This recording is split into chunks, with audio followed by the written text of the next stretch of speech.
Hello and welcome back to the Reaper. So today time for a tactical replay of yesterday's mission. Now, I used to call these tactical debriefs and some people love them, but the problem is that just not enough people watch them. So we get the original video, which could get tens of thousands of views, and then we can get the tactical debrief, which should be lucky to get 1,000 views. And so basically, because they take a long time to do, I can't really justify making them.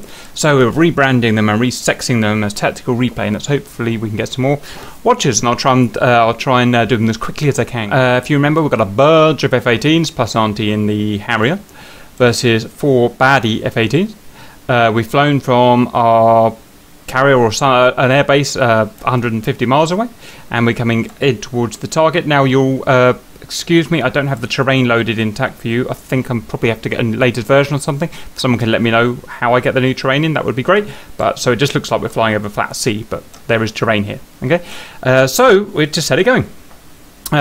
So I ordered my men to go at mill power, which is about 500 knots. That was an error. I should have known better. I should have put them on afterburner, and we should have afterburned right the way to the target, and then we probably would have survived a lot better than we did.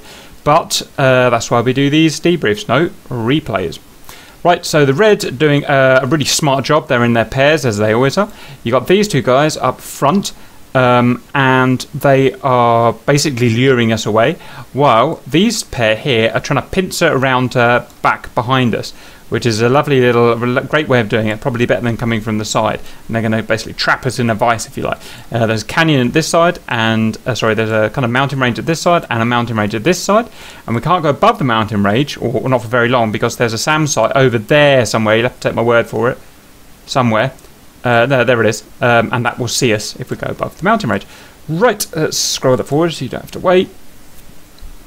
See, these guys have found us, and they're going to come and intercept us, and they've got us in a beautiful pincer here. These guys will turn around shortly and obviously force us backwards. Right, first things are kicking off. Right, poor old Auntie was always going to get left behind because she's in a Harrier, which is slower. She's doing bloody well, nearly 500 knots to be honest. But she is always going to be the first one to get hit. So Wolf Shadow's coming in. These guys have got the burners on, so they're over 600 knots. It's all going to be new now because we've got this new aeroplane, these new speeds. I don't really know how fast the F-18 is, so Wolf Shadow's miss, but I think Preen has seen the target. These guys here are still luring us. Now, these guys here know that we're here because wherever I am, Cap and Maverick are both spiking them. We're locking them, and we're about to shoot them. In retrospect, probably should have had the radar off. Well, I never actually used it. I saw the video, and these guys were clearly illuminated, and I didn't even use the radar, so that was a bit silly. I should have gone in with just a bore-sighted AIM-9, but there you go. Fox 1s were not available today. It's Fox 2s only. It's a stipulation to create close combat. Right, Preen has got a missile off at 1.4 miles. Perfect. That's perfect for an AIM-9M. Static wouldn't have had any warning, and smash, she had no chance there. Something's happened up there, so they're closing in now. You'll notice that even though they're going faster, they are struggling to catch us up. So yeah, if we could have gone a little bit faster, we could have got through this with no losses, I think, but never mind. Right, so well, that was a lovely break. Look at these two. Look at these two. They've decided they're going to go left and right. Let's see that break again. Oh, they always do everything in formation. I swear they go to sleep in formation and drink their tea in formation. Right, we've decided to go for left guy. That was probably my mistake. We should have gone one left and one right, really. We would have had a much better time, but never mind. Let's have a look at that close. 3.5 miles. We've got to start getting this. So, right. So I fired a missile at 3 miles head on. Head on. That's absolutely fine. That should be an easy kill. Now you notice it didn't guide at all, and it just went straight and ignored the guy. I don't know why that is. I'm obviously as new to the Hornet as everyone else is. If someone could take a look about that first shot and see what I did wrong, I had a radar lock on him, so that thing, as far as I'm aware, should have slaved to the radar lock and hit him. So maybe is it was meant to uncage the AIM-9? If someone could let me know, that'd be useful, because obviously I need to be putting decent educational videos out there, obviously. So that's something we need to find out. And then I'm on 2 times speed. No wonder it's going so fast. Let's try that just again. Right, so that was a dud. 2 miles. I realised that was a dud. Maverick puts a proper shot out, so he's done it properly. He's got the lock properly, so I'd like to know how he managed that. Perfect 1.5 mile shot or something, right into his face, nothing he can do. Merge, and that's that one guy down. Beautiful work. Right, events are occurring here. Didn't know any of this happened, didn't see any of this. Squiddles, I must have realised that Auntie was down, he's turned out. So there's missiles out of 4 miles from Wolf Shadow and 4 miles at a hot target. I think that's an okay shot.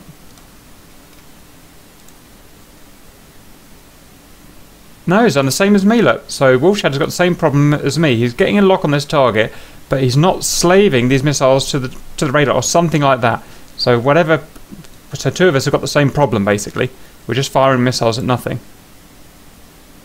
Very frustrating. Yeah, that's true. I can't think what else could be going on here. Anyway, let's carry on. That is going to be a merge.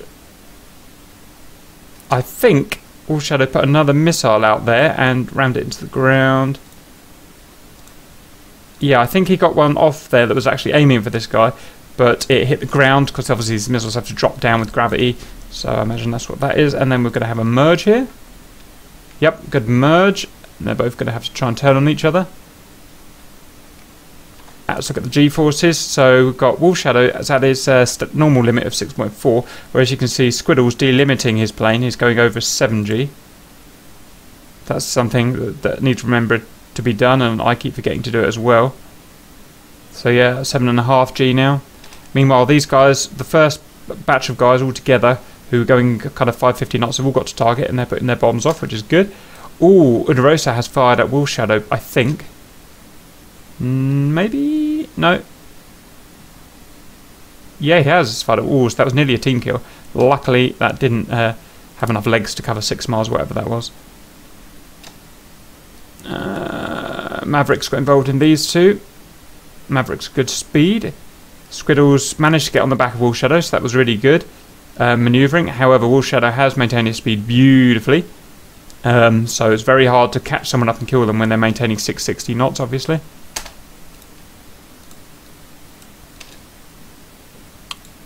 I think Wolf Shadow's still looking for Squiddle. Udorosa has found targets. I think that's going to be the next bit of action. Probably Cap or Tender. He's found his next target. Head on with Tender. I'm not sure where the bullets came from. Must be AAA. That's a shot 1.5 miles in the face. That is an easy kill. He puts 2 shots out. That's a good idea, just to make sure. Good kill there by Udorosa.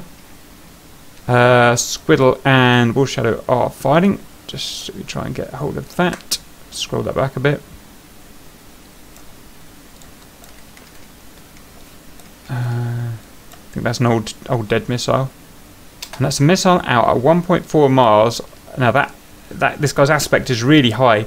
He's nearly 700 knots right to left, so that's really hard for that missile to have to bend in front of that target to hit him. So it's probably not. So it is going for him, but it doesn't have the legs to make that turn. So what he should have done, obviously, is locked him, uncaged his firing system, pulled lead, so he was pointing this direction, then fired, and then he probably would have hit. But it's easier said than done.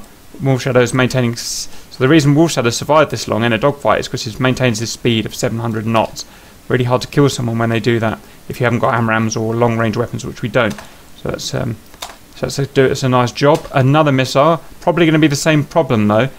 Although the guy's not at that hard 90-degree aspect now, so this one might work. It is a good missile, the N9M. So it's pulling lead, and it does get him. So yeah, even with the speed there, Squiddle does get, and Squiddle's got just 700 knots as well, so it does catch him up in the end. So yeah, excellent work from Squiddle there. Very patient. Right, didn't pull a lead or anything, so he did well. Let's have a look at what the rest of us have been up to. That was Tender dying. So let's start from there. So we've got Preen is merged with Cap. Cap's on the deck by the looks of it. Preen's gonna... No, he gives up on Cap. It gives up on me for some reason. Spots an easier target. That's Maverick. And you can see Maverick is a little bit indecisive at the moment. He's just kind of flying straight at 560 knots, which in a fight is pretty slow. So he was a bit of a sitting duck here. One thing I've learned from this kind of engagement is to always be turning. Well, I'm a bit slow as well, to be honest, but at least if you're always low and turning, then it's much harder for hostiles to pick you up. If you're flying straight and not on the deck, they're going to pick you up really easily, and I think he was probably a good 500 feet high, which is quite high for this kind of engagement, and it's flying straight, so it's easy for these guys to pick up on. Right, let's see what else is next. Preen has them run straight into Seethor and Sherman, and is possibly going to get a solution. He has as well. Well done. So that's Preen on Seethor now. If anything, he's a little bit too close. He's in guns range now. Seethor sees the danger, goes high. Preen is struggling to turn. You see, I think he's got his G limiter on. He needs to whack that G limiter off, get 9G to pull around quick enough. Yep, you see he's done it. Is up to 9G now. So that's excellent work there. Captain No Man's Land, Sherman's No Man's Land. Bit of lag there, we will lag out, and we're back.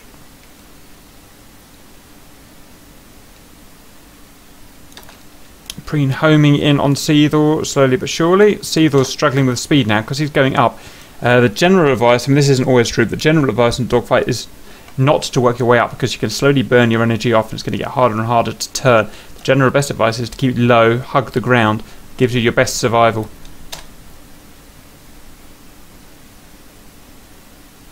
Preen's keeping excellent speed, but he seems to have lost the target. For whatever reason, he's lost Seethor, so Seethor's on his way to stalling himself out, so that was quite lucky for him, really. Oh, and Seethor's reversed. That is just... This is why he gets the man of the match. So he was going high, almost an extended high yo-yo up there. He's gone high, slowed down, somehow kept his eye on this target. God knows how, I could never have done that. Inverted, and now he's rolling down on him. So that was a genius piece of flying. I don't know if that's fluke or skill, but... Either way, that's worked out, and that's a missile a mile away. Not much Preen can do about that now with an AIM-9M there, even if he had seen it. But he hadn't seen it, so it's straight into him. Plow. Really good kill there. And a follow-up missile from probably Sherman or Cap, either one of us. But it's irrelevant now because he's dead. And I think Seethor put 2 misses out by the looks of it. Good work. Right, that just leaves Udarosa, the king of the dogfight. So we're just going to roll that forward. He's shooting at Cap. Yeah, I'm too slow. I'm too high. And that is a sitting duck from me there. I shouldn't be getting that slow or that high. You can see I was attacking Squirtle there because I thought it was a bad guy. Whoopsie. So that's Cap out the game. No one likes to see that. Now Shermanium. 1 mile. That is going to be a kill. Poor old Sherman. Same thing. Too high, too slow. Pow. Easy pickings. Good work from Udarosa. That's his 3rd kill, I think. Yep, 3rd or 4th kill. And let's roll that forward now.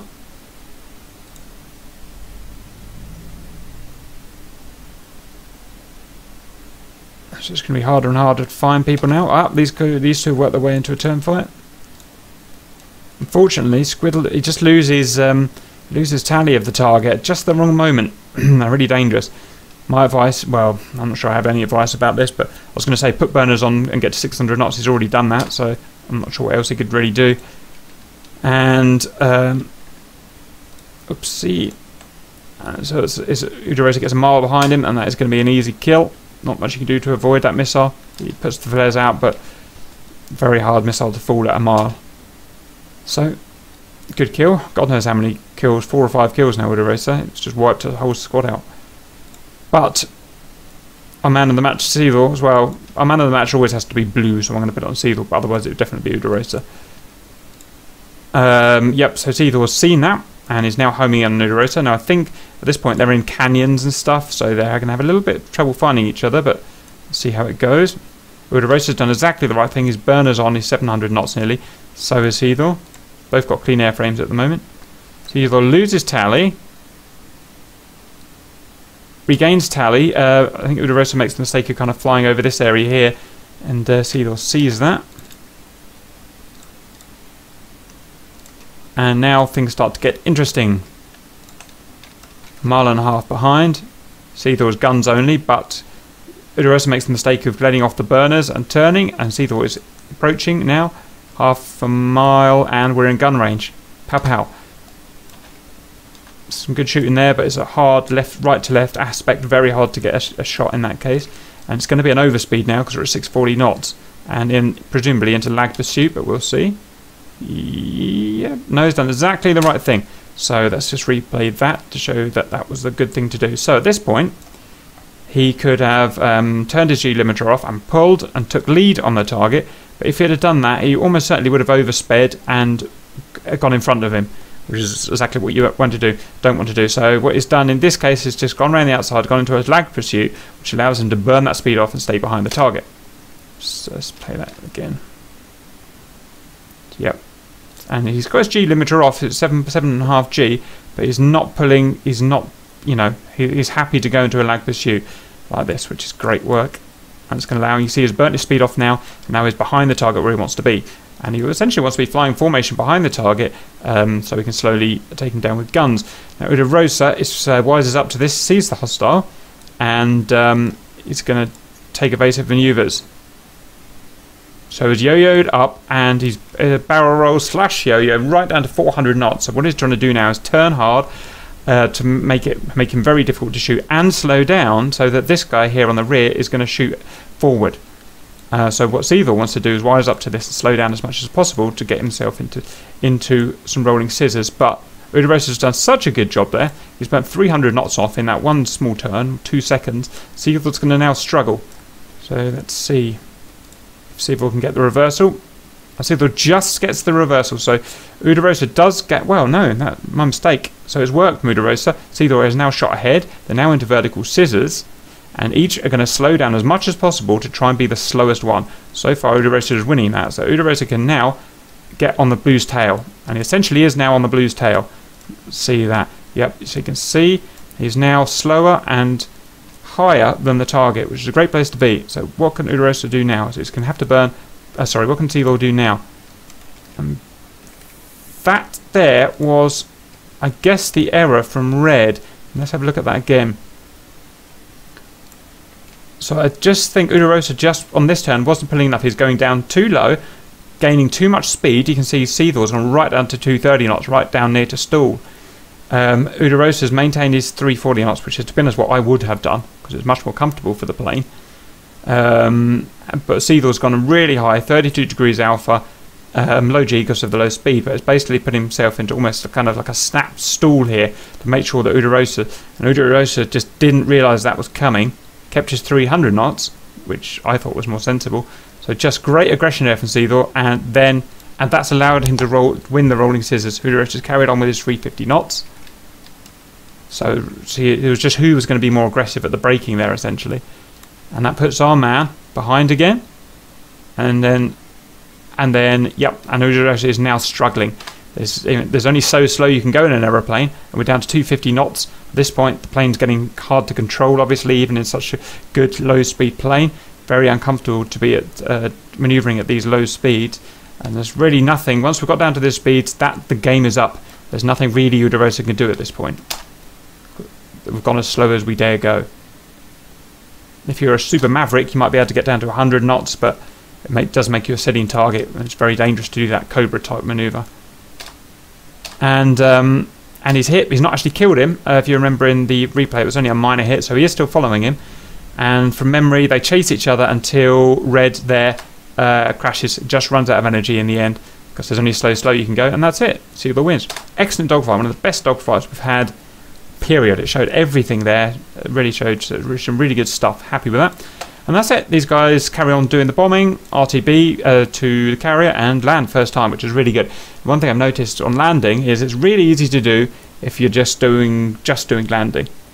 If you come and done a 2-hour mission and done all the stressful fighting, which is very stressful in the moment because it's very realistic, and then you go and try and land and your hands are shaking and sweaty, it's really bloody hard, as you saw from the last mission where I survived till the end. So good work from the boys. Good replay. I hope that helps, and we'll see you later.